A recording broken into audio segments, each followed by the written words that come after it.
지금부터 우리 그 바다 저자 전문가의 대화 이제 92강을 시작하겠습니다. 오늘은 제가 좀 특별하게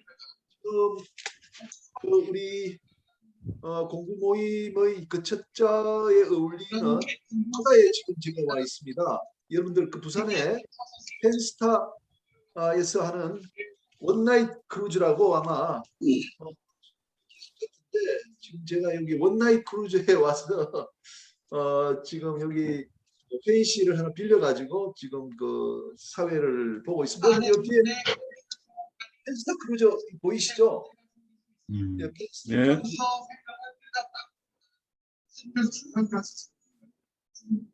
지금 목소리 좀 울리나요? 잘 들립니다. 펜스타 크루즈 와서 지금 하고 있습니다. 우리 뭐 고향 친구들하고 같이 와서 이렇게 보니까 뭐 짧게 우리나라 요 앞에서 뭐 이렇게 머물다가 하룻밤 보내는 것이긴 하지만 그래도 크루즈 하는 기분이 상당히 나서 괜찮다 이렇게 그 생각이 듭니다. 오늘은 박학규 선생님께서 이제 유조선의 시황과 이제 선박 브로킹에 대한 이제 강연을 하시는데 그 앞에 우리가 뭐 사랑방 모임 형식으로 최근에 이제 문제가 되고 또 사람들이 많은 관심을 갖는 이제 그 선원들 관련된 프로그램을 이제 마련을 했습니다. 마침 이제 해외에 개인 송출을 나가 있는 우리 멤버입니다. 김태원 1등 항해사가 휴가를 와가지고 저하고 이제 연락이 돼서 오늘 한 30분 정도 유럽 선주의 배를 승선하고 있는 그런 항해사의 관점에서 좀 말씀을 해주시고 관련된 단체 또 교육기관에서 선생님들 많이 들으셨기 때문에 같이 토의하면서 우리나라 이제 선원 제도를 어떻게 확립해야 될지 좋은 시간이 될 것 같습니다. 먼저 우리가 축사를 좀 듣도록 하는데요. 지금 정필수 박사님이 그건 안 보이시는 것 같은데 신원수 회장님 계시니까요. 우리 신원수 회장님으로부터 좀 축사를 좀 듣도록 그렇게 하겠습니다. 신 회장님 좀 부탁드리겠습니다. 예, 안녕하십니까. 이제 벌써 입추도 지나고 처서 지나고 지금 더위가 막바지 더위인 것 같습니다. 추석도 이제 20일 전이고요. 좀 있으면 올해 추석이 좀 빠르기 때문에 가을이 바로 다가온 것 같습니다. 우리 이제 공부가 92강인데 제 말씀 잘 들리시죠? 그렇습니다. 예, 오늘의 메인 주제는 이제 유조선인 것 같은데요. 이제 오늘 강의를 좀 재밌게 들으시기 위해서 제가 간단하게 배경을 좀 말씀을 드리면은 우리가 이제 74년도에 중화학공업으로 산업화를 이제 시작하고 그때 현대중공업이 이제 조선소를 막 시운전을 시작을 했을 때 이제 삼성중공업하고 대우조선을 이제 국가에서 막 조선소를 착수하려고 하기 전 상태였습니다. 근데 그때 75년도에 이제 수에즈 운하가 확정이 돼서 오늘날에 우리가 이해하고 있는 수에즈 막스라고 하는 이제 그 배가 처음으로 지나갈 수 있게 돼 가지고 이제 처음으로 배가 대형화되는 이제 계기를 맞았고요. 그래서 이제 80년대에 들어와서 이제 본격적으로 70년대, 73년도에 1차 오일 쇼크, 그다음에 79년도에 2차 오일 쇼크 이렇게 해서 이제 세계 경제가 미국하고 중동의 그 오펙이 결성되면서 자원 민족주의하고 이렇게 부딪히면서 이제 본격적으로 해양 개발이 시작이 돼 가지고 이미 이제 70년대 말서부터 북해가 개발됐고 그다음에 이제 중동 쪽으로 옮겨 가지고 본격적으로 80년대에 중동에 이제 석유 개발이 시작이 됐죠. 근데 우리 대한민국이 70년대 중반 이후에 오일 쇼크 때문에 이제 중동에 진출을 해서 본격적으로 중동의 그 개발되는 자금이 한국의 이제 산업화 자금으로 유입되는 시기가 이제 70년대 말이 되고 그 동기가 바로 오일 쇼크가 됩니다. 그래서 80년도에 이제 본격적으로 1차 석유 개발하는 투자가 완성이 돼 가지고 본격적으로 이제 석유가 생산이 돼서 중동 산유국들이 수출하기 시작이 되면서 처음으로 오늘날에 우리가 얘기하고 있는 25만 배럴 이상의 이제 VLCC라고 하는 게 상품으로 조선시장의 상품으로 처음 나오기 시작을 했고 거기에 이제 대우조선도 창업해가지고 한 8년 정도 때 누적 적자가 한 1조 5천억 정도로 늘어가고 그때 당시에 매출은 8천억을 못하고 하는 상황에 이제 김우중 회장님도 직접 내려오셔서 경영을 해야 되고 그러는 상황에 들어섰을 때 이제 조선소의 혁신이 시작이 되는데 바로 어디서부터 시작이 되냐면 유조선서부터 시작이 됩니다. 그래서 그 대우조선의 가장 큰 도크를 이용해 가지고 세계에서 제일 큰 배를 가장 단시간 내에 효율적으로 짓자 이제 이런 이제 개념으로 해서 NSC라고 뉴 쉽빌딩 컨셉이라는 거를 만들어냅니다. 그래서 이제 조선소에서 짓는 것들을 전부 다가 상류화해서 설계 단계에서부터 앞에 공정으로 맞춰서 그 선각 공장에서 의장까지 같이 조립할 수 있도록 그렇게 만들어 가고 그 다음에 이제 도크 전 단계에서 대형화를 해서 이제 탑재를 해서 전체적으로 유조선 25만 배럴짜리를 짓는 거를 탑재 단위를 120개의 블록으로 나눠서 8개월 만에 건조하는 것서부터 이렇게 해서 이제 대형화에 성공을 해서 80년대에 도크를 이제 연간 3.5 회전을 했는데 그 이후에 이제 10회전, 11회전까지 이렇게 하게 되는데 그 시작이 유조선이었어요. 그래서 대우조선 같은 경우 대형 도크에다가 유조선을 배치를 하면은 한 번에 3척 반을 배치를 합니다. 그래서 대략 유조선이 이제 하나가 1억 불씩 가는데 한 번에 도크 문 열 때마다 이제 그 이제 10억 불 정도씩 이렇게 매출을 하는 거죠. 아주 3억 5천만 불씩 이제 세척 반이니까. 그래서 이제 그거를 3회전을 했을 때는 10억 불인데 지금 그 이후에 그게 혁신의 원동력이 돼서 이제 10회전, 11회전 하니까 전체 이제 획기적으로 생산량이 이제 3배, 4배가 증가하고 그다음에 당시에 대우조선의 근로자들이 그 조선소에서 일하는 근로자가 3만 6천 명이었는데 이거를 10,000명 이하로 이제 줄이게 되고 이렇게 해서 생산성이 인풋이 한 4배 늘어나고 아웃풋이 4배 늘어나고 그다음에 인풋이 또 3배가 줄고 이렇게 해서 생산성이 이제 1200% 이렇게 해서 이제 80년대 말 90년대 초에 오면은 조선소가 흑자를 내기 시작해서 오늘날에 이제 대우조선의 기틀을 마련하게 되고 매출을 이제 8천억을 못 하던 거를 이제 3조를 하게 되고 이러면서 이제 세계 조선 시장을 장악해가는 이제 그거가 이제 시작이 됩니다. 그래서 그거가 유조선에부터 시작이기 때문에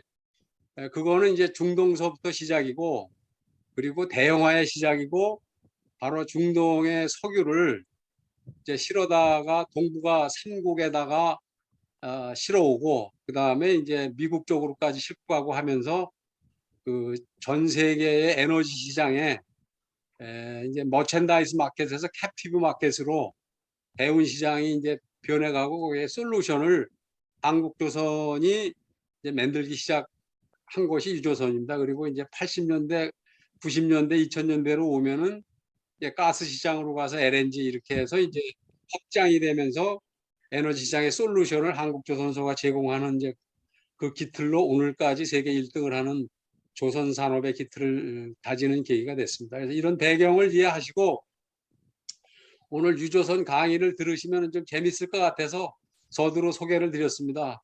모두 잘 좀 경청해 주시기 바랍니다. 감사합니다. 예, 신회장님 대단히 감사합니다. 그 대형 유조선을 건조하는 것이 우리 그 특히 대우조선의 혁신의 그 출발점이 되었다 이런 그 설명이셨습니다.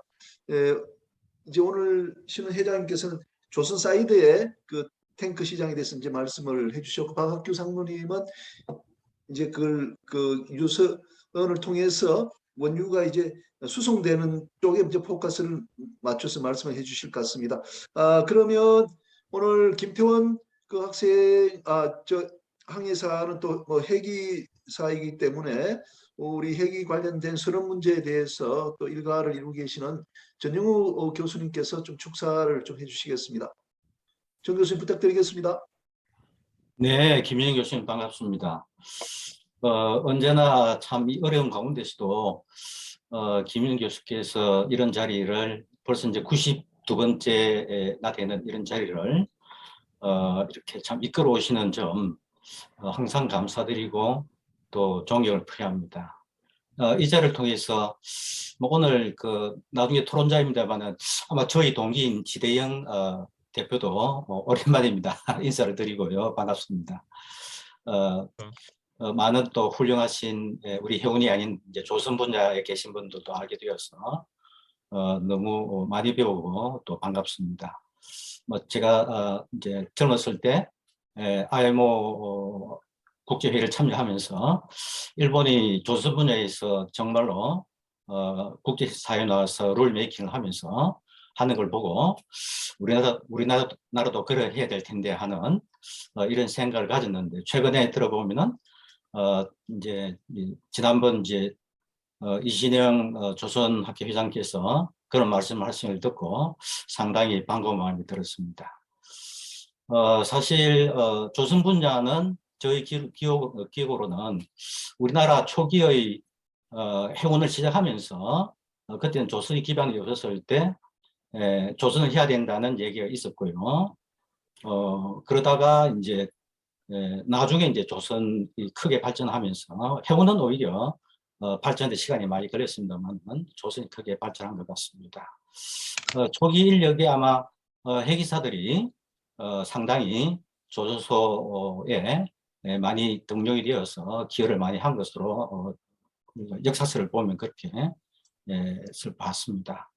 오늘 탱커 마켓에 대해서 발표하실 우리 박상규 상무님의 강의를 잘 들어보고 저의 연구에 따르면은 이 탱커가 굉장히 중요한 우리나라의 어떤 자원을 수송하는 그런 역할을 하는데 최근에 탱커가 좀 힘들기 때문에 탱커에 승선하려는 사람이 부족한 이런 현상이 있어서 뭔가 그 정부에서 인력 공급에 대한 역할이 필요한 것으로 제가 그렇게 분석을 해서 발표한 적이 있는데요. 탱커 마켓에서 오늘 흐름을 한번 들어볼 수 있는 기회가 되었으면 좋겠고요. 그 앞에 이 발표하실 우리 그 김태원 일항사님, 우리가 이제 해운은 항상 이제 등락을 하는 그런 산업이기 때문에 한진해운 파산 사태 이후에 굉장히 이제 공급 과잉이 일어나가지고 그 국내 잉여 인력이 생겼습니다. 한편 전 세계적으로는 해기사의 부족 상태가 계속 지속되어 왔기 때문에 아마 당시에 정부와 오늘 나중에 또 토론하실 선박관리협회와 해양수산연수원 등이 아마 지혜를 모아서 한국 해기사를 이번 기회에 편입 취득 마켓이 아닌 직접 우리보다 조금 앞섰다고 우리가 평가되는 유럽 선사들에 좀 진출할 수 있는 기회가 왔다 이렇게 보고 글로벌 승선 취업 프로그램을 한 것으로 이렇게 알고 있습니다.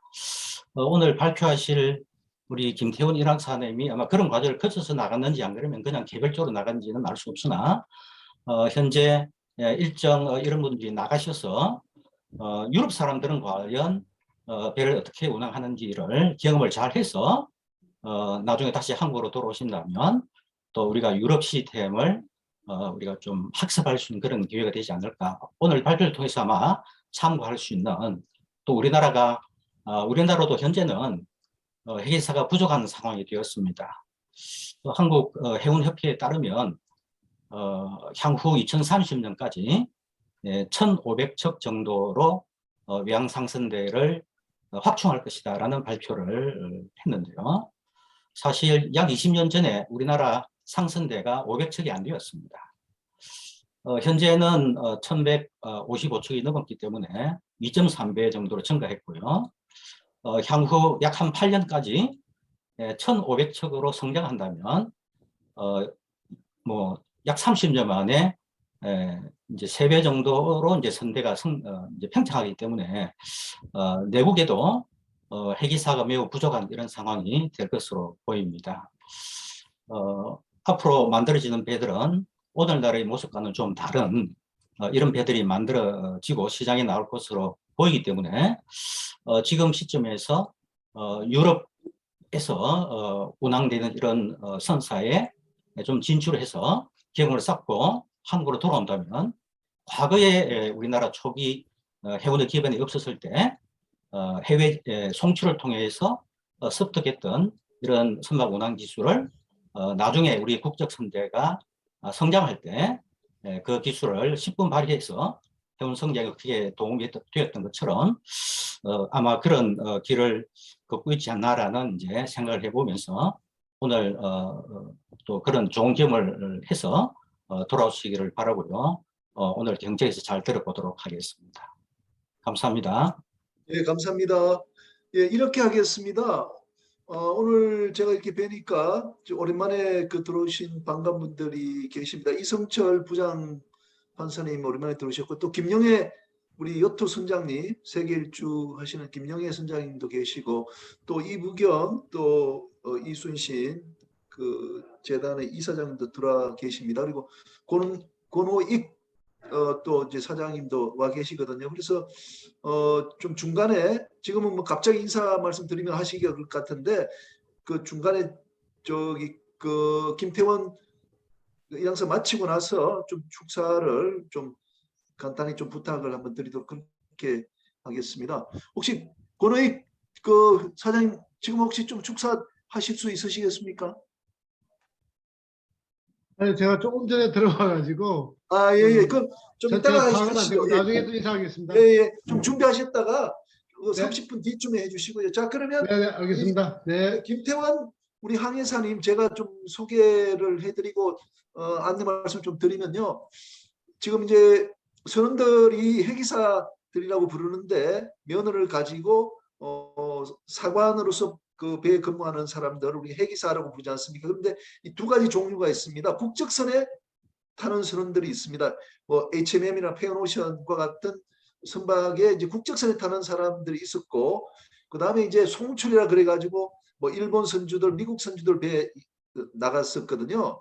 그런데 이제 송출 나갈 때는 주류를 이루고 있는 것이 송출 대리점이 한국에 있습니다. 그럼 그 대리점이 배 한 척에 필요한 선원들을 다 이제 구비를 하게 되는 거죠. 그래서 행정 처리는 한국에 있는 그런 외국 선주의 대리점이 이제 처리를 다 해줬습니다. 저 같은 경우는 일본의 쌍꼬 라인의 한국 대리점인 청경해운 또 한주 상운에 이제 근무를 했었거든요. 근데 아까 전효 교수님 말씀하셨다시피 한진해운이 이제 파산이 되면서 거기 남던 이제 해기사들이 새로운 판로를 그렇게 개척을 한 것 같아요. 그래서 이제 외국의 선주가 인터넷에다가 구인을 하게 되면은 내가 이제 어플라이를 해가지고 온라인으로 인터뷰를 해서 좋다 채용하게 되면은 이제 뭐 영국이든 뭐 그리스 이렇게 가서 성선을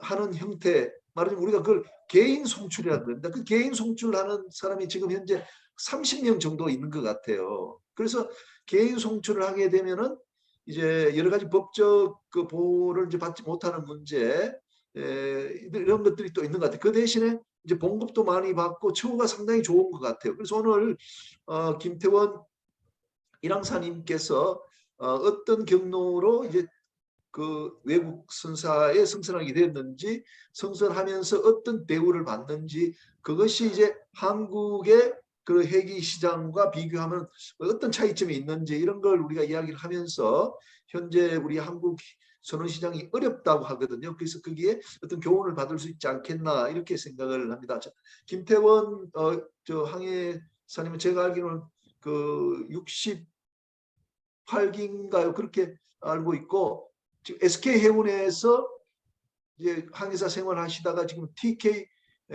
해운에 가서 1등 항해사를 한 2년 정도 하신 분을 알고 있습니다. 자, 그러면 김태원 일항사님을 모시고 한 30분 정도 말씀을 듣도록 하겠습니다. 김태원 항해사님 부탁드립니다.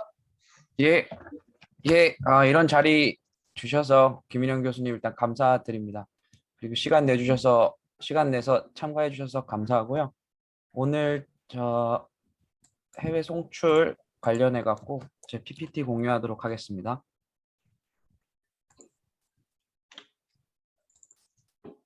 예, PPT 잘 보이시나요? 네, 좋습니다. 예, 안녕하세요. 저는 1등 항해사 김태원입니다. 잠시만요. 예, 저는 2016년도 12학번 68기로 한국해양대학교를 졸업했고요. 그 다음에 2016년도 졸업과 동시에 2022년 올해 말까지 SK해운에서 1등 항해사로 근무했었습니다. 그리고 올해 초부터 지금 전에는 TK, 현재는 CPIC이라고 하는 LNG 선에서 1등 항해사로 현재 근무하고 있습니다. 참고로 간략하게 저는 LNG 선에서 승선하고 있고요. LNG 선이라고 하면은 마이너스 163도에 LNG를 액체화해서 선박에 싣고 다니는데요. 주로 이제 수입 항로는 미국, 호주, 카타르, 그리고 아프리카 정도 정해져 있고요. 인도네시아, 말레이시아. 그리고 이제 디스차징 포트 양화항은 이제 전 세계로 유럽 그리고 아시아 등 주로 유럽, 아시아를 다니고 있습니다. 그리고 CPIC이라는 회사는 전에는 TK라고 해서 유조선과 가스선이 같이 있었습니다. 하지만 지금은 저 PF라는 스톰피크라는 PF에서 CPIC을 따로 이제 인수를 했습니다. 인수를 해갖고 올해부터 이름이 CPIC으로 바뀌었고요. LNG와 LPG 약 74척 정도 보유하고 있고 또 바레인 터미널 보유하고 있는 선주사입니다. 선주사와 운영과 관리를 같이 하는 선원 관리까지 같이 하는 전 세계에서 세 번째로 제일 큰 LNG 회사입니다. 그러면은 이제 본론으로 들어가서 요거는 왼쪽에 있는 포스터는 연수원에서 지금 진행하고 있는 글로벌 승선 취업 교육생입니다. 그래서 이제 해기 면허를 갖고 있는 해기사를 지원해서 40명까지 지원을 해가지고 현장 교육과 온라인 교육을 하고 또 해외 현지 기관에 가서 또 교육을 진행하고 하는 식으로 해서 해외 취업을 목적으로 하는 해기사들을 양육하는 걸로 알고 있습니다. 저는 이 경로를 통해서 간 것은 아니고요. 저는 전에 있던 회사에 있다가 직접 인터넷에 구인하는 홈페이지를 통해 CPIC에 지원을 했습니다. 지금 현재는 해외 선사 LNG는 제가 알기로는 한 20명 정도 한국 해기사들이 근무하고 있고요. 주로 이제 시니어 사관들이 근무하고 있습니다. 그리고 급여는 1등 항해사 기관사 기준 1억 원 이상 환율 변동에 따라 조금 다르긴 한데요. 그리고 요 해외 선사 가장 큰 특징이라고 하면은 3개월 승선하고 3개월 휴가가 보장된다는 점입니다. 그렇기 때문에 이제 백투백 시스템, 흔히 얘기하는 본인이 승선했던 배에 올라갔다가 3개월 쉬고 다시 올라갈 수 있는 그런 구조로 고급 사관들은 운영을 하고 있습니다. 그렇기 때문에 선박 관리도 조금 잘 되는 것 같고요. 선박 히스토리를 전부 다 알고 있기 때문에 어떻게 뭐 수리를 해야 되는지, 만약에 드라이도크를 가면은 어떤 부분이 부족한지 해서 그런 식으로 관리를 하고 있는 것 같습니다. 그리고 제일 좋은 점이라고 장점이라고 제가 생각드는 점은 트레이닝입니다. 교육인데요.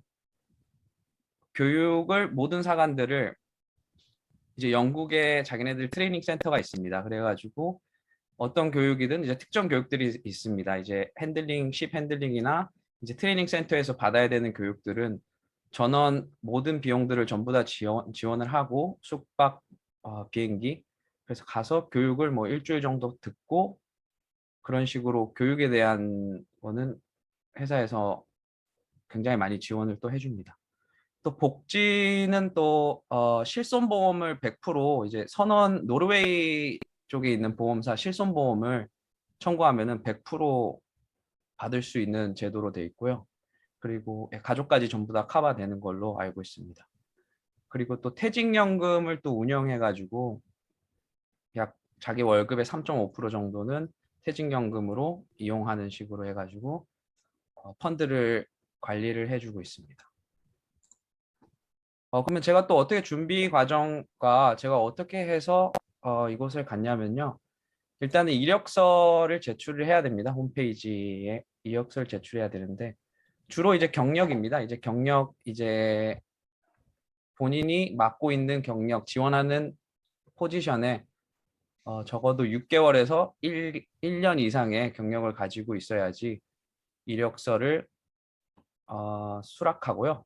그 다음에는 이력서를 통과했으면은 이제 비디오 스크린이라고 해가지고 어떤 프로그램이 있습니다. 프로그램이 있어가지고 문제들이 탑재가 돼 있습니다. 문제들이 탑재가 돼 있어가지고 이런 상황에서 긴급 이머전시 상황에서 어떻게 대처할 건가 하고 이제 녹화를 시작합니다. 30분 정도 준비 기간을 주고요. 한 1분 정도 얘기할 수 있는 식으로 그런 식으로 한 15개에서 20개 정도 하고 또 자기 인성에 대해서 자기 강점이나 장점에 대해서 설명을 해라 라는 식으로 해가지고 인사 담당자와 테크니컬 담당자가 일단 필터링을 해서 거기서 또 합격 유무가 가립니다.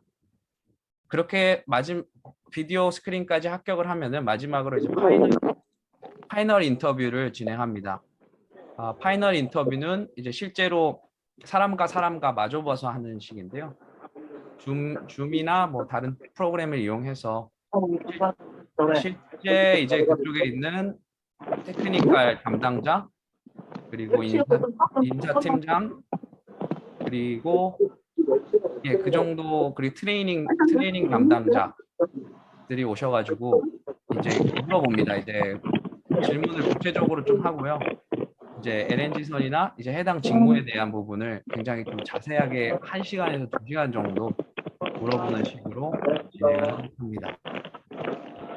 조금 제가 느낀 바로는 이 과정들이 굉장히 체계적이다라고 저는 생각이 듭니다. 체계적이고 어떤 자기네들 크라이테리아가 있어가지고 기준이 있어가지고 어느 해갖고 점수를 매겨가지고 굉장히 체계적으로 또 그리고 어떤 제가 알기로는 비디오 스크린에서 이 사람은 영어에 대한 테스트가 필요하다라고 생각이 들면은 또 이제 마린 링크라고 해가지고 영어 시험을 또 보는 한 단계가 더 있는 걸로 알고 있습니다.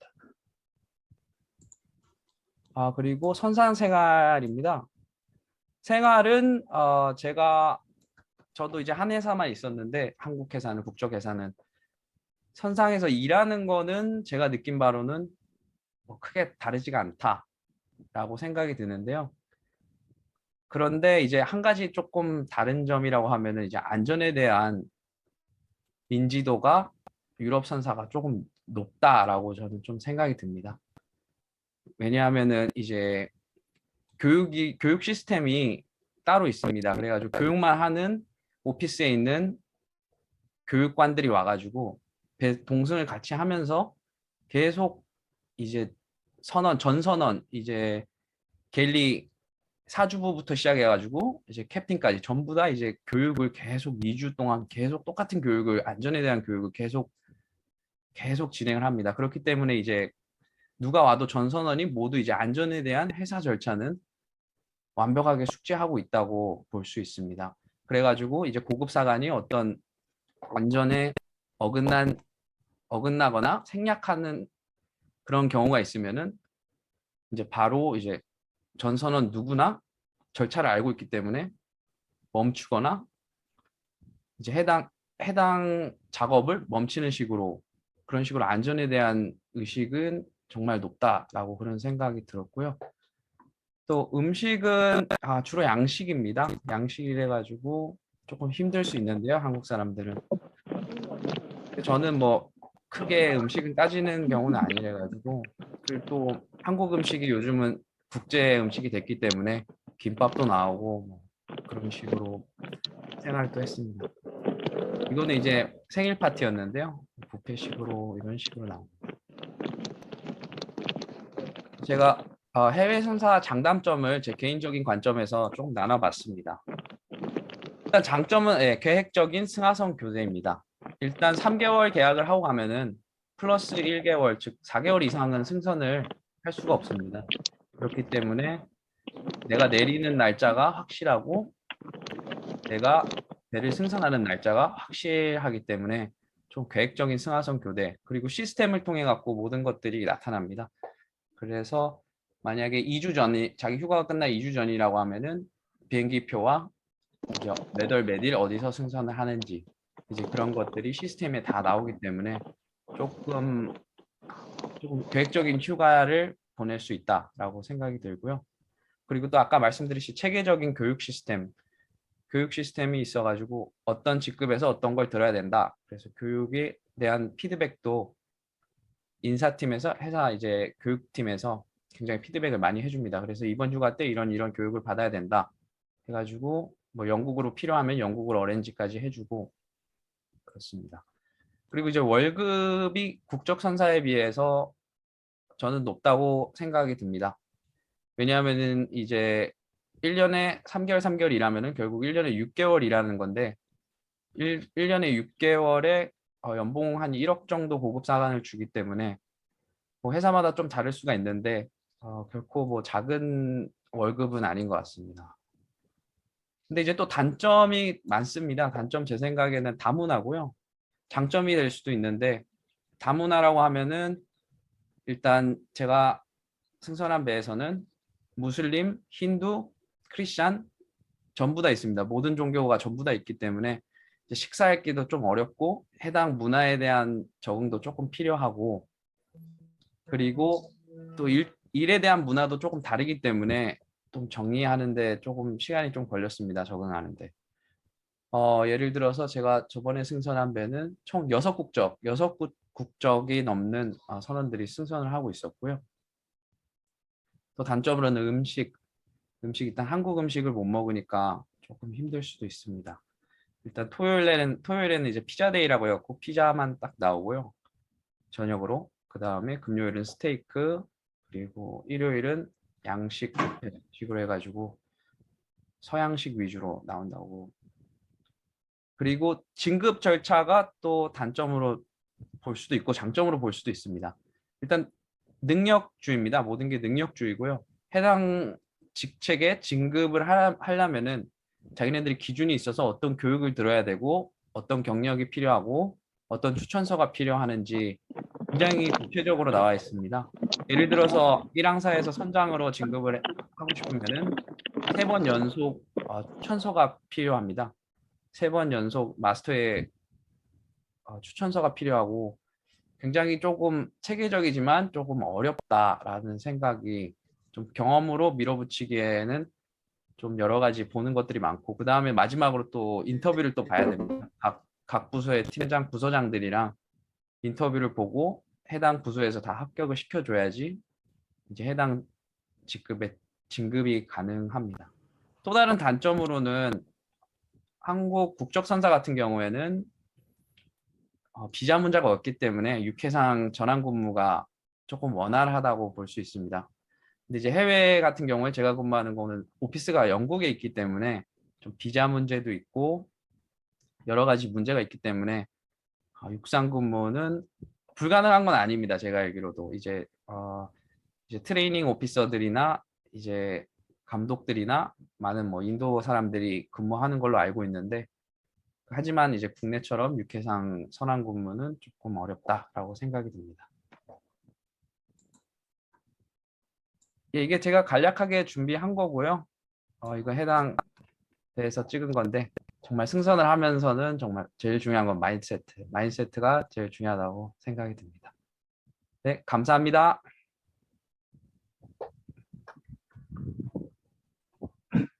예, 김태현 선생님 대단히 감사합니다. 네, 감사합니다. 예, 그 이랑사님 그러면 여기 화면 공유한 거 좀 내려주시고요.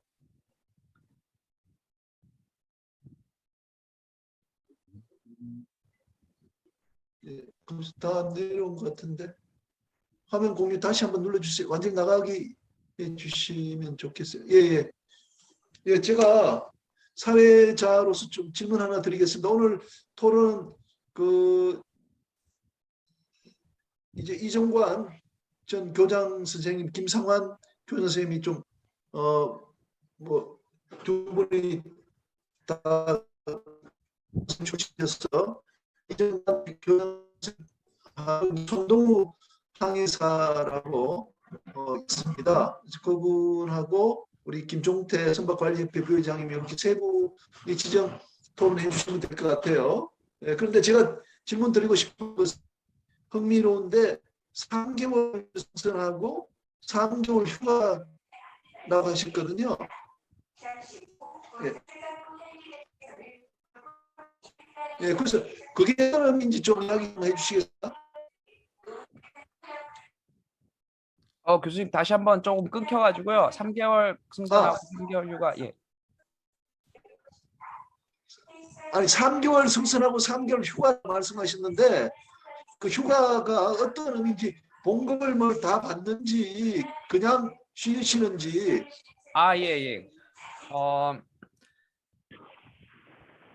계속 받습니다. 결론적으로 말씀드리면은 계속 쉬는 날에도 계속 승선급에 똑같이 월급을 받습니다. 그래서 6개월이라고 1년에 6개월 쉬는 걸로 해서 토탈 한 연봉 1억 정도 된다고 말씀드린 겁니다. 예.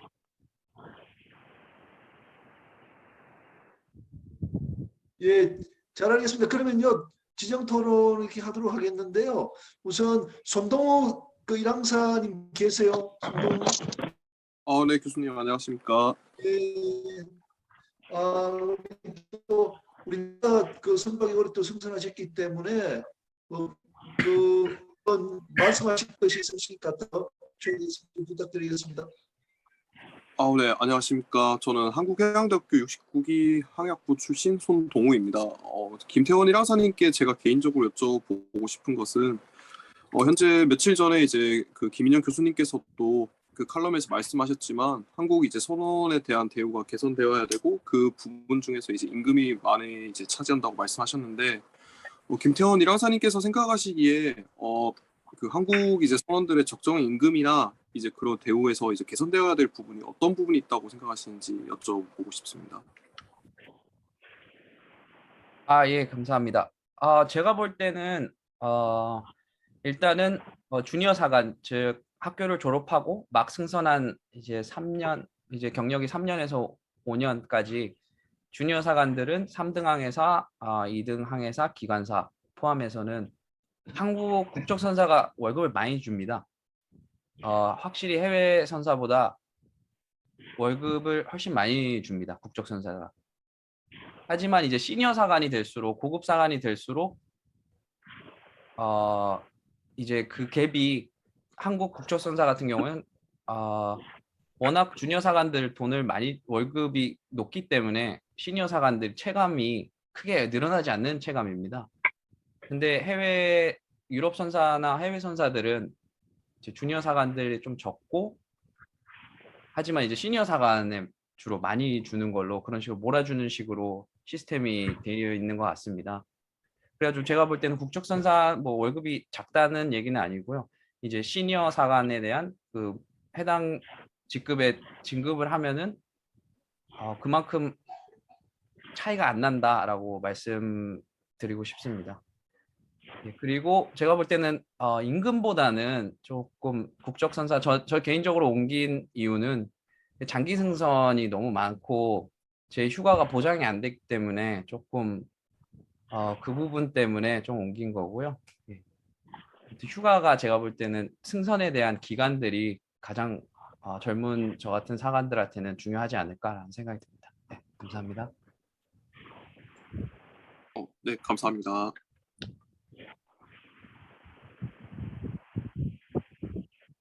김태원 일행사님, 저는 선박관리산업협회 김종태라고 합니다. 저도 질문이 하나 있는데요. 질문해도 되겠습니까? 예, 말씀해 주십시오.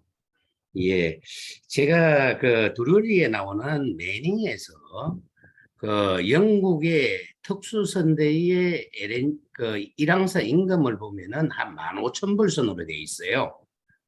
그렇다 그러면은 제가 지금 그 우리 일항사님 말씀을 듣다 보니까 아마 일항사님 받은 임금을 정리를 해갖고 이렇게 나누면은 그 15,000불이라는 임금이 실제 본인한테 지급되는 임금이 아닌 그 배의 일항사 직책을 수행하는 임금이다.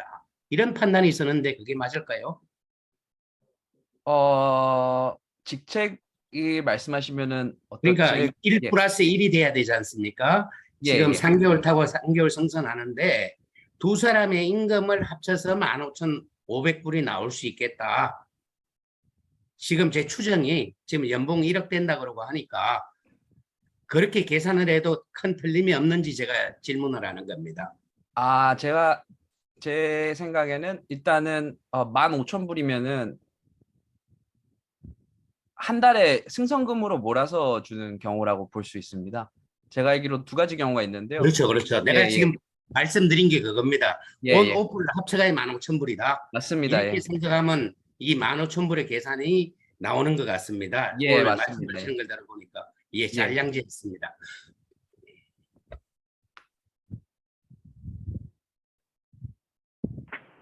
여기 베라스 조금 그 상태가 별로 안 좋은데 다음은 이정관 교장 선생님.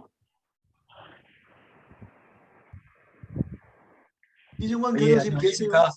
예. 선생님, 네, 교장 선생님 또 교육기관에 또 오래 계셨기 때문에 좀 질문하실 사항이 있으실 것 같습니다. 부탁드리겠습니다. 예, 김 교수님 뭐 기억해 주시고 아직도 저를 이렇게 불러주셔서 주셔서 감사합니다. 준비하지 못했는데 우리 김태원 일항사님 먼저 참 높이 평가하고 싶어요.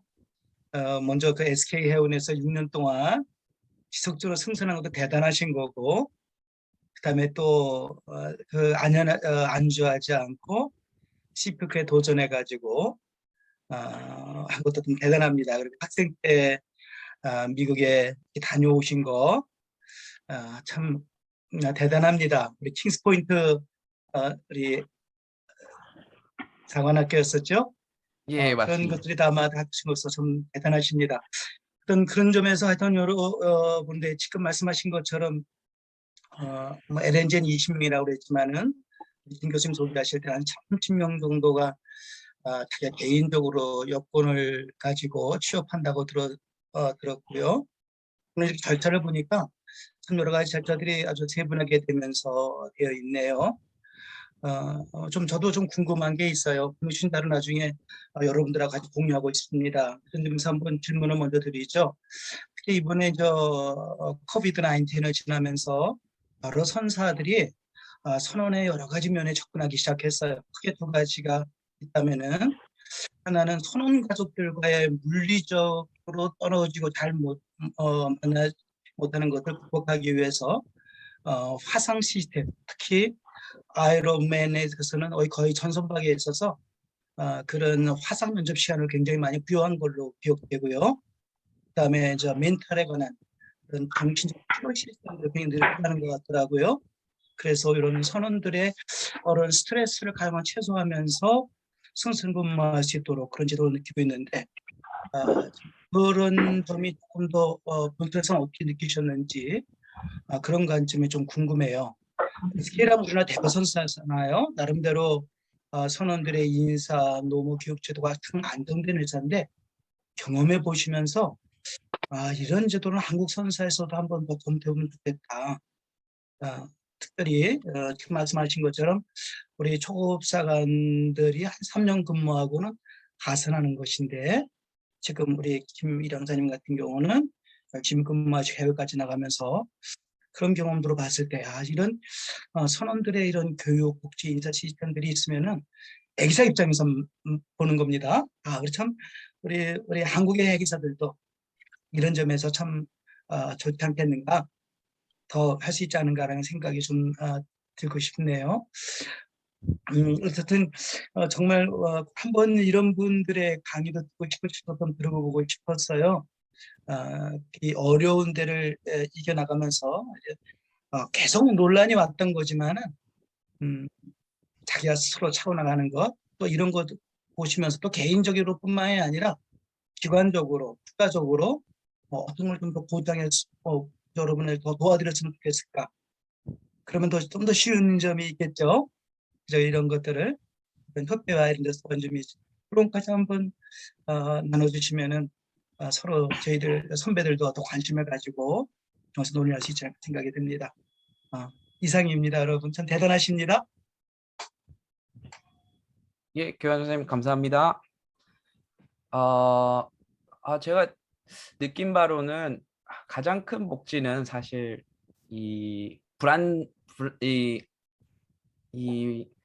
뭔가 예측할 수 있고 휴가를 좀 예측할 수 있게 보낼 수 있는 그런 제도인데요. 결론적으로는 3달 타고 3달 쉬는 마이십 제도가 가장 제가 볼 때는 이상적이지 않나, 그런 생각이 듭니다.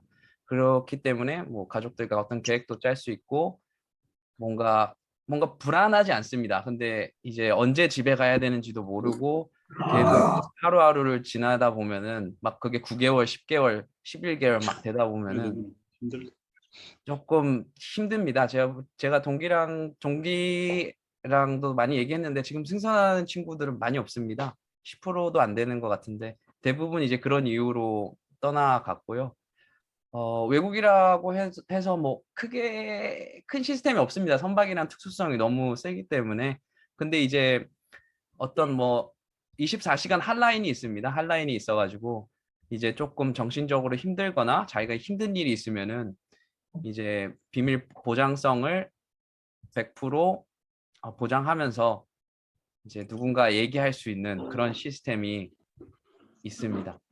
나머지는 한국 국적 선사들도 너무 인터넷이나 이런 것들 워낙 잘 돼 있기 때문에 제 생각에는 승선 기간이 가장 중요하지 않을까 그런 생각이 듭니다. 감사합니다.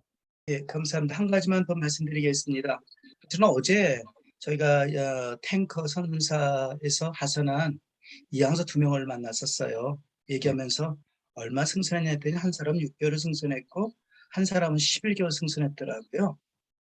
그 상해 사관들이 무슨 얘기를 하냐면은 5개월이 넘었으니까 아무것도 생각이 안 나고 그냥 머리에 90%쯤 꽉 차가지고 스트레스로만 일만 생각이 납니다. 나머지 4개월은 어떻게 탔는지 사실은 기억이 납니다. 이 말씀에서 참 공감을 합니다. 참 애쓰셨어요.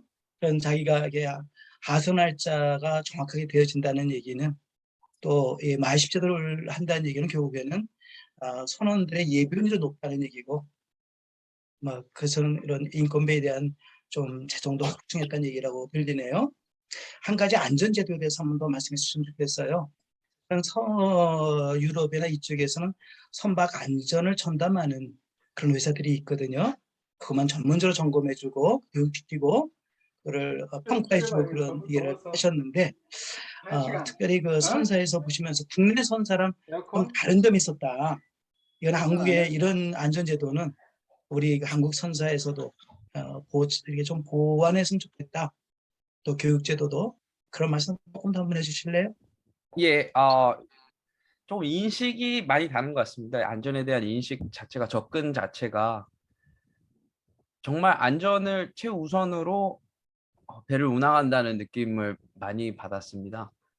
절차서부터 일단 저차서가 이제 다양한 영어를 모국어로 하는 나라에서 온 사람들이 아니니까 전부 다 영국 해기사들을 제외하고는 그렇기 때문에 절차서가 굉장히 간단하게 돼 있어서 저는 깜짝 놀랐습니다.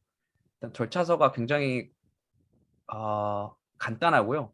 심지어 어떤 것까지 하냐면은 이 어떻게 하면은 사람 심리적으로 이 절차를 따를 수 있을까 해가지고 해당 그 매뉴얼이 있습니다. 어떻게 하면은 절차서를 만들었는지, 그리고 단어 수를 어떻게 하면 줄일 수 있는지 해가지고 그 절차서가 아무튼 굉장히 안전에 대한 절차서가 짧기 때문에 누구든지 한 번쯤은 와서 읽어보고 접근할 수 있는 그런 수준이었고요.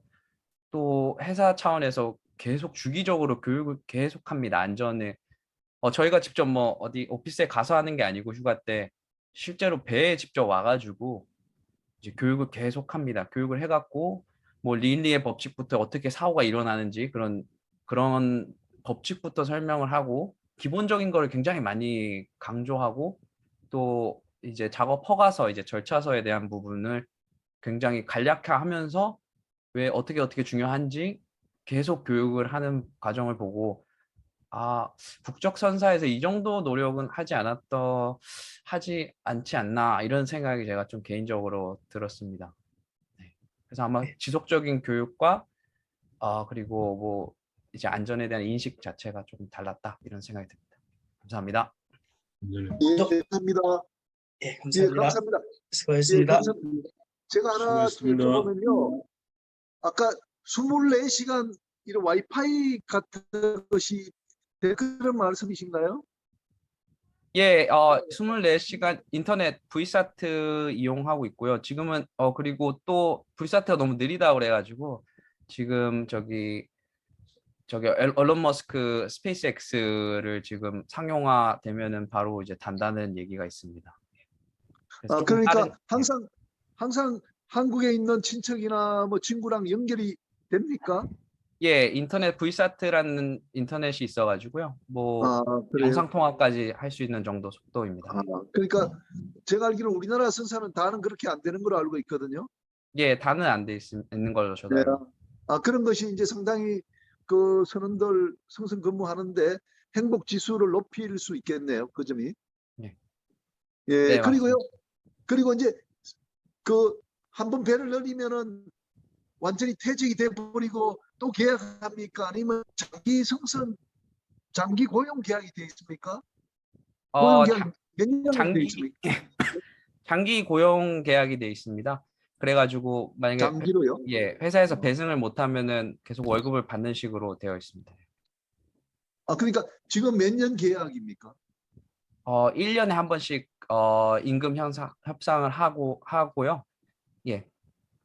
지금 뭐 계약은 퍼머넌트 계속 정규직 계약입니다. 그래요?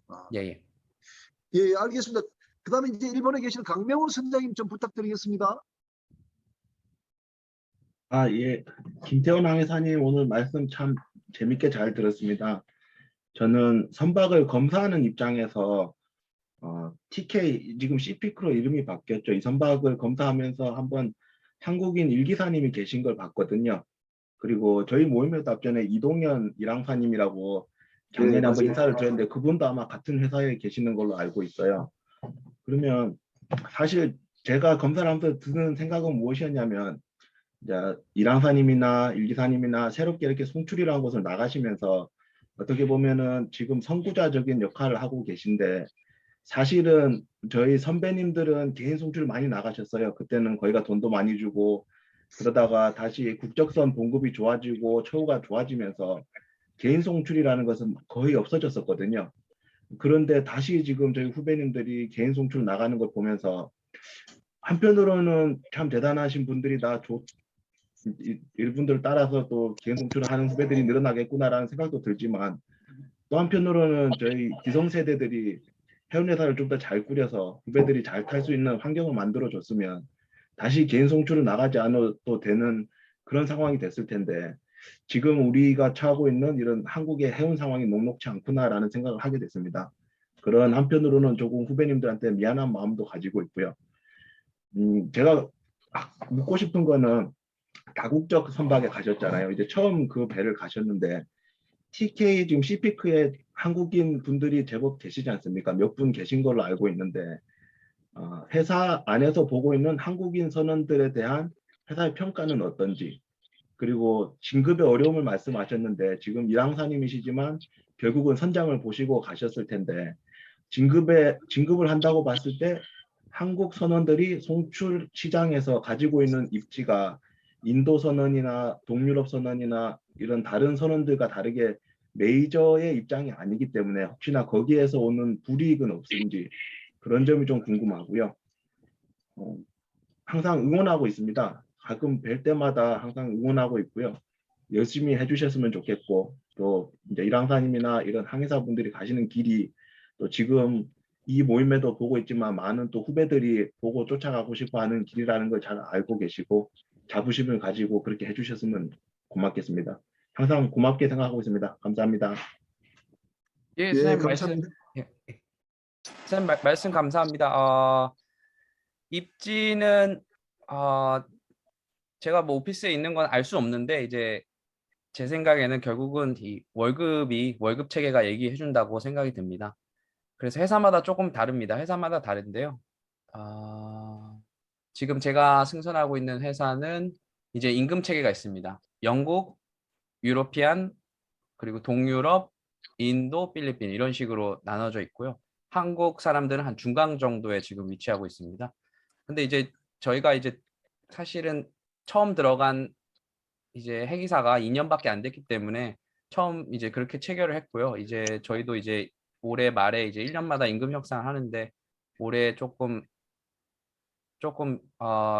임금을 좀 올려달라고 얘기를 하려고 지금 준비하고 있습니다. 그리고 또 다른 회사 같은 경우에도 저희도 이제 정보를 공유하다 보니까 다른 회사 같은 경우에는 이미 한국 해기사들을 유럽 임금에 맞게 지금 임금을 받고 있는 걸로 제가 알고 있습니다. 아마 그렇기 때문에 뭐 한국 해기사들이 소수지만 워낙 또 다국적이기 때문에 회사들이 불이익은 아직까지 제가 뭐 크게 느껴보지는 못했습니다. 실제 체감으로는 느껴보지는 못했습니다. 예. 예, 감사합니다. 지금 LNG를 선택하신 거는 현재 늘어나는 LNG 마켓을 봤을 때 LNG선은 자꾸 늘어날 것이고 항해사를 찾는 수요도 늘어날 것이고요. 그리고 실제로 새로 신조들이 많기 때문에 선장 자리도 많이 필요해서 선기장으로 이렇게 진급도 잘 이루어지고 있고요. 배가 많으면 감독도 많이 필요하니까 거기서 열심히 하시면 좋은 이제 육상 자리도 잘 찾으실 수 있을 거라 생각합니다. 응원하고 있습니다. 감사합니다. 네, 감사합니다. 예, 감사합니다. 그러면 마지막 지정 토론으로 우리 김종태 한국 선박선원 관리협회 부회장님께 마이크를 드리도록 하겠습니다. 부회장님 부탁드립니다. 예, 감사합니다. 김태원 일항사님의 저도 개척 정신에 대해서 정말 경의를 표합니다. 오늘의 이 바다 공부 모임에서 오늘 토론했던 내용들이 한국 해기사들의 처우 향상에 어떤 도화선이 될 수 있는 그런 기회가 되기를 저도 희망을 합니다. 이제 오늘 얘기를 들으면서 우리는 이제 선원사회 이것뿐만 문제가 아니라 우리나라 해운 산업에도 한번 생각을 해봐야 되기 때문에 저는 이런 질문을 한번 던져보겠습니다. 현재 우리 국내 LNG 선을 신조 발주를 하면서 현재 이 논란이 되고 있는 것이 FOB 방식이냐 DES 방식이냐, 여기에 대해서 가스공사는 DES 방식을 택해야 한다고 주장을 하고 있고 이 해운회사는 FOB 방식을 택해야 된다고 생각을 하고 있습니다. DES 방식을 택해야지만이 운임을 상당히 절감할 수 있다고 가스공사는 주장하는 걸로 알고 있습니다. 그렇다 그러면은 현재 우리나라의 LNG 선대의 해상 직원 임금이 영국에 비해서는 아직은 낮아요. 그리고 동남아나 동구권에 비해 가지고 제가 봐서 그렇게 높다고는 볼 수 없는 수준입니다. 제가 가지고 있는 그 기본 데이터를 봤을 때 임금의 수준을 가지고 그렇게 큰 차이는 없다. 그러나 영국 자국민이라든가 유로피안에 대해서는 낮은 것은 정확히 파악은 되고 있습니다. 그렇다 그러면은 여기에서 우리가 DES 방식이나 FOB 방식이냐를 가지고 논할 때 오펙스의 문제냐 카펙스의 문제냐를 가지고 따져야 될 겁니다.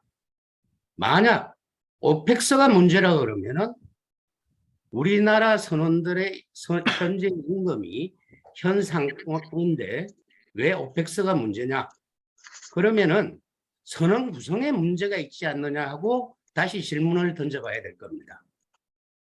카펙스가 문제라고 생각을 한다 그러면은 결국은 국가의 지원 제도에서 뭔가 영국에 비해서 어떤 문제점이 없느냐, 여기에서도 한번 고민을 해봐야 되는 상황이 아닌가 저는 생각을 합니다. 그리고 마지막으로 저의 자아 비판과 비슷하게 우리나라의 LNG 선대의 임금이 1990년대에 LNG 사업을 시작하면서 임금이 책정되고 나서 한국 사람들의 끼리끼리 의식이 뭉쳐가지고 LNG 선대, 컨테이너 선대, 벌크 선대 여러 선대가 있으면서 그 선대의 임금을 일률적으로 인상을 하다 보니까 세계 시장의 특수 선대의 임금을 따라가는 걸 좀 놓치지 않았느냐. 이런 관점에서도 한번 제가 비판을 하면서 다시 한번 더 살펴봐야 되겠구나 하는 생각을 하게 되었습니다. 그래서 우리 교수님께서 이런 문제에 대해서 다시 한번 더 기회가 되면 한번 정리해 줄 수 있는 기회가 되기를 부탁을 드리겠습니다. 이상입니다. 예, 감사합니다. 김태원 이랑선님, 혹시 우리 김종태 부회장님 그 말씀에 대해서 좀 코멘트 있으신가요? 좀 조사가 많이 필요하신 심도한 질문이래 가지고 예. 예. 근데 저도 이제 동의하는 부분은 있습니다. 저도 이제 많이 알아보면서 이 선원시장에서 국제 선원시장을 이제 찾아봤는데요. 말씀하신 대로 선종대로 오펙스 관련해서 섬종대로 임금 차가 많이 납니다. 해외 같은 경우에는 LNG와 벌크 선대 약 2배 이상 나고요. 국제 시장에서 임금 차가 상당히 많이 납니다. 선종에 따라서. 그래서 아마 말씀하신 대로 저는 그 부분은 굉장히 개인적으로 공감하는 바입니다. 예, 그 김종태 부회장님 좋은 말씀 하셨고요. 저도 이제 그 카타르 우리 가스공사가 선원들을 계속 채용할 수 있도록 F4 방식으로 계속 가야 된다 이렇게 그 생각하고요. 그 좀 임금의 문제는 다시 한번 우리가 논의할 기회를 한번 갖도록 하겠습니다. 그리고 이제 마지막으로 제가 우리 김태원 항해사한테 그 좀 확인 한번 해보고 싶은 게, 사실 우리가 지난 그 며칠 전에 한번 만났었습니다. 오늘 이 강의를 위해 가지고 이제 그때 그 말씀이 그 젊은 선원들이 외국에는 이제 3개월 타면 3개월이 확실하게 이제 휴가고 또 4개월 타면 4개월 휴가다. 그런데 그 노는 시간 3개월, 4개월을 뭘 하면서 이제 유용하게 보낼지를 잘 모르겠다 이런 말씀을 하셔가지고 제가 그랬어요. 그 좋은 제도다.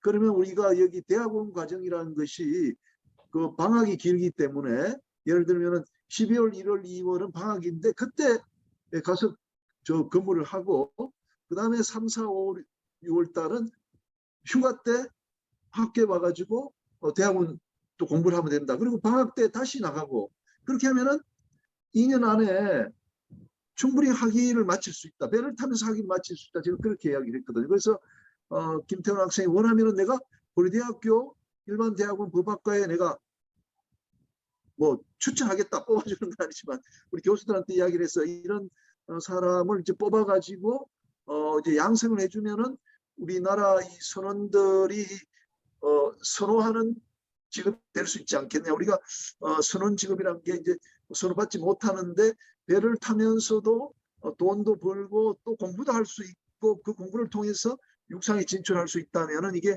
정말 좋은 인센티브가 되지 않겠냐, 그런 이야기를 했거든요. 어떻게 생각하시는지 김태원 학생.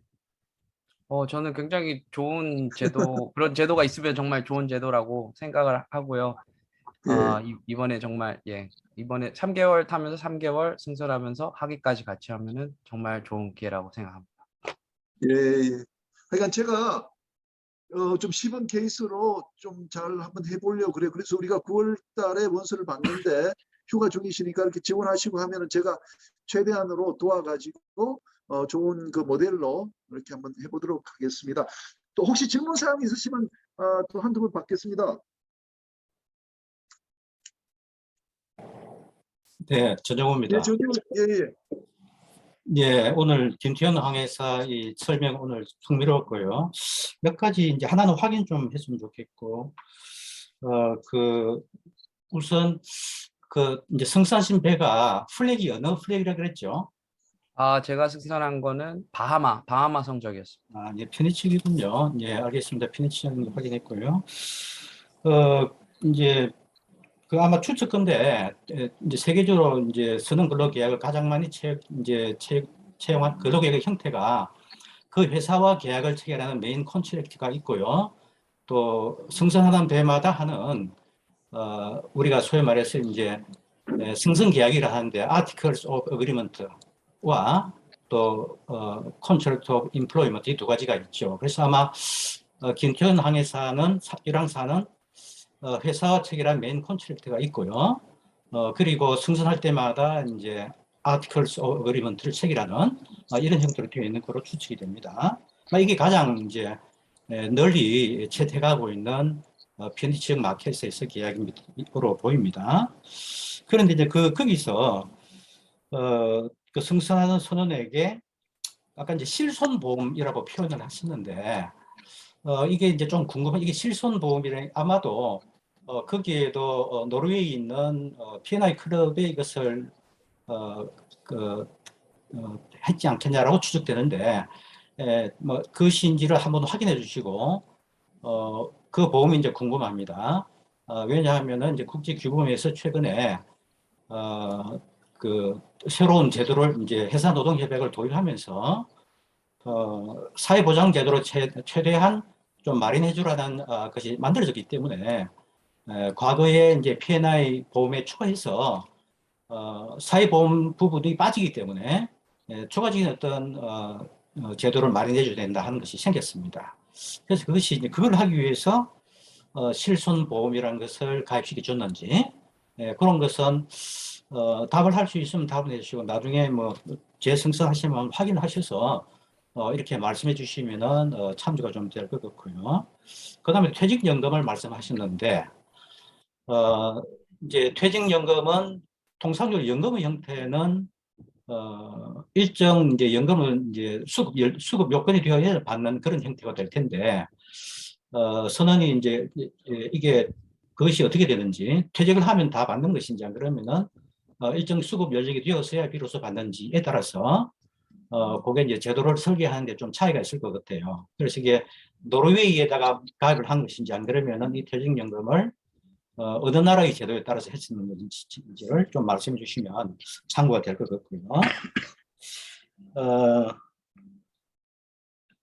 그 다음에 이제 또 하나는 이렇게 개인 취업을 하게 되면은 장차 이제 회계사 면허를 현재 1급을 가지고 계신지 모르겠는데요. 성무 경력 증명이라는 향후 경력을 가지고 성무 경력 증명을 해야 될 텐데 그걸 어떻게 이제 해결하고 있는지 혹은 그런 것이 좀 궁금하거든요. 그래서 개인적으로 나가는 사람일 경우에 우리나라의 법제에 따른 한국의 소위 말해서 사회보장제도가 커버되는 것인지 또한 성무경력 증명은 어떻게 본인이 해결하고 있는지 이런 것을 한번 말씀해 주시면 참고가 될 것 같습니다. 예, 교수님 감사합니다. 첫 번째는 말씀하신 보험은 이 보험은 제가 알기로는 해외 선사들은 통용적으로 사용하고 있는 보험인데 사적 보험으로 알고 있습니다. 그냥 사보험이고요. 마린 베네핏이라고 해가지고 커버리지가 다 나와 있고요. 구체적으로 근데 실손보험입니다. 실손보험이고 커버리지가 2억까지 된다라는 식으로 해가지고 실손보험을 따로 해주는 건데 제가 어느 법에 근거해서 하는 거는 제가 정확히는 모르겠는데 통상적으로 다른 회사들도 다 하고 있는 걸로 알고 있습니다. 그리고 두 번째는 저 퇴직연금은 3.5% 제 월급에 그리고 회사에서 또 3.5%를 대줘가지고요. 일단은 펀드회사, 미국 펀드회사에 투자되어 있습니다. 그래가지고 그쪽에서 운영을 해주고요. 자기가 알아서 어떤 상품을 들을 건지까지 선택이 가능하고요. 그리고 말씀하신 대로 퇴직하면 바로 받을 수 있는 식으로 예, 되어 있습니다. 그리고 마지막으로 말씀하셨던 저 승무 경력은 직접 본인이 가서 이제 항만청에 가서 승하선 공인을 해야 됩니다. 승하선 공인을 하고 이제 똑같이 이제 국적선사에서 하는 것처럼 국적선사는 이제 회사에서 해주는 건데요. 사실은 이제 그거를 개인이 가서 직접 승선할 때 공인을 하고 하선할 때 또 공인을 하는 식으로 해가지고 항만청에 등록을 하고 있습니다. 그리고 사회보장 제도 같은 경우에는 국내에서 똑같이 받고 있습니다. 네, 예, 감사합니다.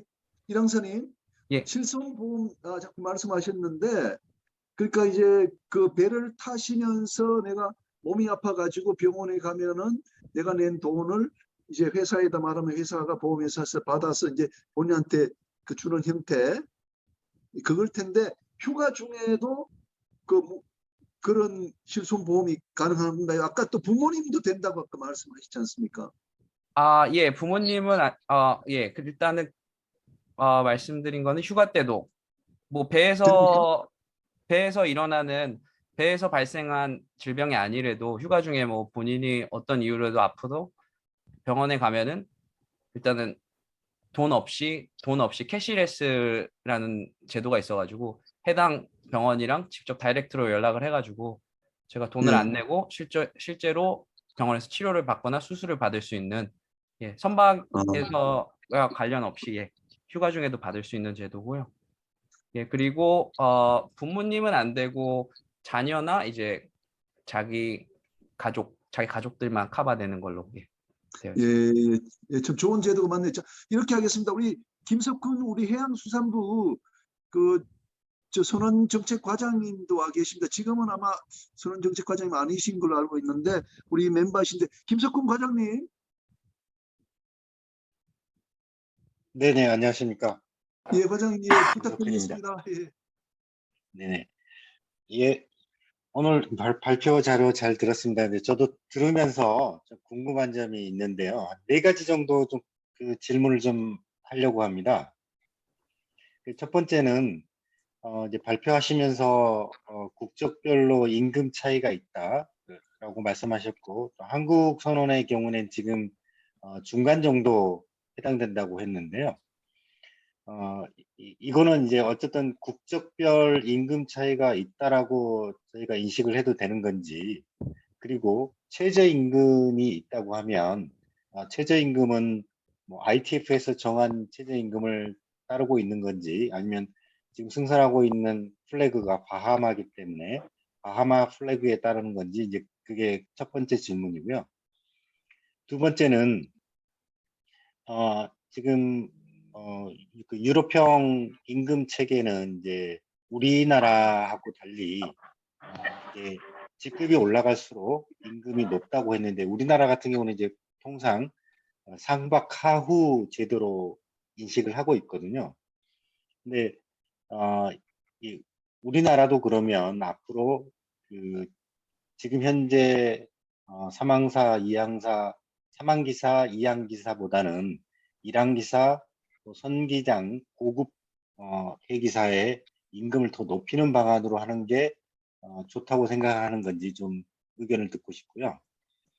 세 번째는 지금 우리 일항사님께서는 이제 개인 노력으로 해서 승선을 하고 있다고 하셨는데, 해수부에서는 이런 개인별 승선 노력보다는 이제 정부에서 지원을 좀 해줘야 됐다는 그 생각하에서 글로벌 해기사 승선 지원 프로그램을 운영을 하고 있거든요. 근데 이제 우리 글로벌 해기사 승선 프로그램에서는 2가지를 하고 있는데, 첫 번째는 연수원에서 일정 영어 수준이 일정 이상 된 친구들을 선정을 해서 추가로 심화 영어 교육을 시키고 있고요. 두 번째, 이제 연수원에서 일정 기간 교육이 끝나면 유럽에 있는 교육기관에 저희가 보내서 교육을 또 추가로 하고 있습니다.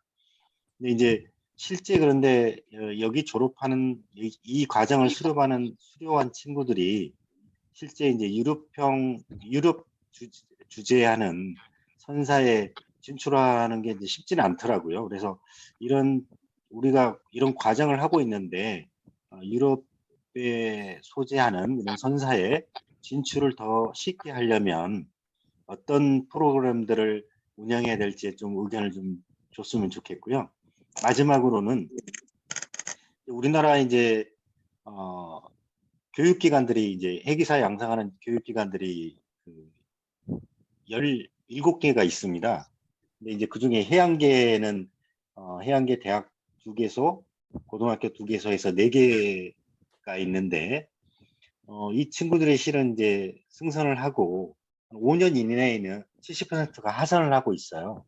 근데 이제 저희가 우리 여기 계신 분들은 이제 대부분 다 왜 그렇게 5년 이내에 하선하게 되는지는 대부분 알고 있는데 그럼에도 불구하고 이제 그래서 그에 상응하는 제도들을 저희가 그 해양수산부에서는 이제 고민을 하고 장기 승선을 유도를 하고 있는데 그럼에도 불구하고 그게 쉽진 않거든요. 그래서 이제 우리 일항사님이 생각하실 때 뭐 임금이라든가 또 지금 유럽의 선사에서 시행하고 있는 3개월 승선 후 3개월 하선 또는 4개월 승선 후 4개월 하선과 같은 이런 제도가 우리나라 선사에도 적용이 된다고 하면 장기 승선이 유도가 될 수 있을지 또 이 외에 또 다른 좋은 복지 제도가 있다고 하면 좀 말씀을 해주시면 감사하겠습니다. 오늘 제가 지금 이렇게 해서 4가지를 말씀드렸는데 너무 뭐 답을 하기 길거나 하면 따로 저한테만 말씀해 주셔도 감사하겠습니다. 네, 이상입니다. 예, 과장님 질문 너무 좋습니다. 오늘 그 결론 부분에 해당되는데요. 김태원 항해사님 좀 답변 부탁드리겠습니다. 죄송합니다. 예, 감사합니다. 일단 첫 번째 질문은 국적별 임금차 실제 존재합니다. 국적별로 임금이 다르고요. 선은 계약 자체를 다르게 합니다. 승선할 때.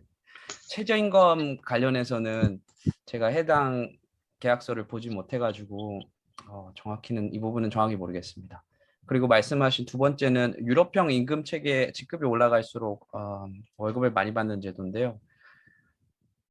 이렇게 하면은 어느 정도 장기 승선을 유발 좀 동기부여가 되지 않을까라는 생각도 드는데 근데 이제 또 주니어 사관들 월급이 또 못 따라가면은 그만큼 또 초기에 초임 사관들이 회사에 따라 또 이 만약에 회사별로 크게 월급 차가 많이 난다고 하면은 또 솔리나 뭐 이런 인력이 어려움이 호소될 것 같거든요. 그래가지고 저 이 부분은 저도 정확히 모르겠습니다. 근데 일단은 직급이 올라갈수록 올려주려면은 아래 일단 주니어 사관들을 올리지 못한다고 가정한다면은 그렇게 된다면은 이제 아예 해기사에 대한 매력도가 좀 떨어지지 않을까 그런 생각이 듭니다. 저는. 하지만 이제 그렇게 임금이 올라가면은 이제 1항기사 30대 40대나 이제 30대 40대 젊은 1항기사들이 이제 계속 승선할 수 있는 유인책은 될 수 있을 것 같습니다. 세 번째로는 이제 정부 지원 프로그램 말씀하셨는데 저도 이 부분을 봤습니다. 이 부분을 봤는데 이 부분 제가 알기로는 이제 회사에서 가장 중요시 여기는 것들은 경험입니다. 결국 어느 정도의 경험을 갖고 있는지에 따라서 채용을 하기 때문에 쉽지 않을 것 같습니다. 프로그램 교육으로만. 하지만 이제 잘 찾아보면은 지금 제가 근무하고 있는 선사도 꼭 LNG 선에 승선 안 해도 크로스 트레이닝이라는 걸 해서 이제 LNG 선사에 승선하지 않았지만 이제 해당 회사에 지원할 수 있는 자격을 주는 그런 프로그램도 있기 때문에 이 개인들이 취업을 하려면은 많이 알아보아야 된다고 생각이 듭니다. 그래가지고 이제 해외 선사들을 많이 알아봐야 되지 않을까 그런 생각이 들고요. 그리고 네 번째는 말씀하신 대로 5년 이내에 70% 하선한다고 하셨는데 제가 볼 때도 가장 좋은 장기 승선 유인책은 지속 가능한 승선 개월수라고 생각합니다. 그래서 3개월, 3개월이 꼭 아니래도 4개월, 2개월만 돼도 충분히 선원들이 계속 장기적으로 승선하지 않을까라는 그런 생각이 듭니다. 네, 감사합니다. 강사님, 한 가지 더 여쭤볼 게 있습니다. 예, 사실은 아까 여쭤보고 싶었는데 제가 말씀에서 공유하면서 이렇게 도전을 많은 사람들이 하고 싶어 하죠. 그런데 못하는 이유가 뭐냐면은 외국 육개 국적이라고 말씀하셨잖아요. 이 사람들과 의사소통 선내에서 그러려면은 뭐 영어가 좀 자연스러워야 될 것 같고, 또 한 가지는 다국적 사람들과 서로 함께 부딪히며 살아가야 되는 거니까 다국적 문화에 익숙해야 될 거 아니겠습니까? 제가 많게는 2개 국적 선언까지 승선한 걸 봤어요. 이제 혼승이 자연스럽지만 그래도 우리 한국 문화는 단일 민족이 맞기 때문에 아무래도 외국 선원들과 이렇게 서로 붙이지 않거든요. 이랑사님께서는 이제 킹스포인트 다녀오시고 그런 점에서 있으셔서 다른 사람보다는 조금 더 자신감도 있었고 수월스레 생각하는데, 앞으로 우리나라의 이런 해기사들, 해기 교육기관에서 앞으로 국내뿐만 아니라 이런 외국에 더 많은 취업이나 자신스럽게 도전하려면 이런 외국 문화나 이런 의사소통 측면에서 어떤 점이 더 젊었을 때 많이 좀 보완해야 될까? 그런 점에 대해서 추천해 주고 싶은 사항이 있으시면 고맙겠습니다. 예, 영어나 이제 문화, 다문화 말씀하셨는데요. 네. 이 부분은 본인이 체험하는 게 가장 좋지 않을까 그런 생각이 드는데요. 일단 영어 같은 경우에는 뭐 영어 모국어를 하는 해기사들은 영국 해기사 제외하고는 제가 근무하는 회사에는 거의 없습니다. 그렇기 때문에 다 영어가 모국어가 아니기 때문에 본인이 자신감을 갖고 관심을 갖고 이제 어떻게 영어를 할 건가, 그게 제일 중요하다고 생각 들고요.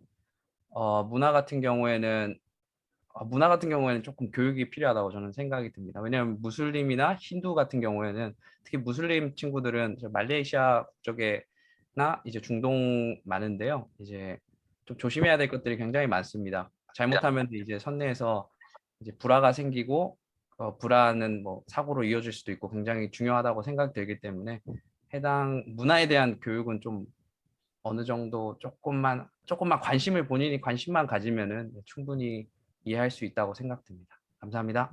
네, 감사합니다. 네, 감사합니다.